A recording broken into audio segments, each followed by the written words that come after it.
बहुत समय पहले की बात है। एक छोटे से गांव में एक रहस्यमय और डरावनी घटना होने लगी। गांव के लोग कहते थे कि रात के समय गांव के पास वाले पुराने पीपल के पेड़ के पास एक चुड़ैल देखी जाती है। वह चुड़ैल सफेद साड़ी पहने हुए होती और उसकी लंबी बिखरी हुई काली बालों की लंटें उसके चेहरे को ढक लेती।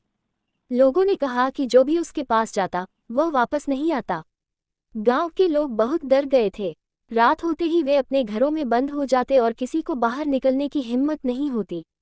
धीरे धीरे यह अफवाह फैल गई कि उस चुड़ैल का आत्मा उस पीपल के पेड़ में बंधी है और उसे किसी ने बहुत अन्याय से मारा था। एक दिन गांव का एक नौजवान लड़का, जिसका नाम भीमा था, उसने ठान लिया कि वह इस चुड़ैल की सच्चाई का पता लगाएगा। लोगों ने उसे बहुत समझाया कि वह न जाए, पर भीमा किसी की बात मानने को तैयार नहीं था। वह साहसी था और डर पर विश्वास नहीं करता था। भीमा रात के समय अपने घर से निकल पड़ा और सीधे उस पीपल के पेड़ की ओर जाने लगा।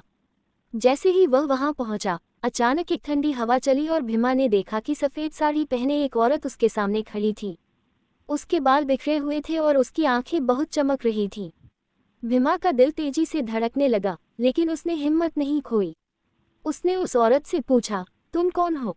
चुड़ैल ने धीरे धीरे कहा, मैं इस गांव की एक औरत थी। मुझे बिना किसी कारण के मार दिया गया और मेरी आत्मा इस पेड़ से बंधी है। मैं केवल न्याय चाहती हूँ। भीमा ने उसकी बात सुनी और वादा किया कि वह गांव वालों को उसकी कहानी बताएगा और उसे न्याय दिलाने की कोशिश करेगा। अगले दिन भीमा ने गांव के सरपंच और सभी लोगों को इकट्ठा किया और चुड़ैल की सच्चाई बताई।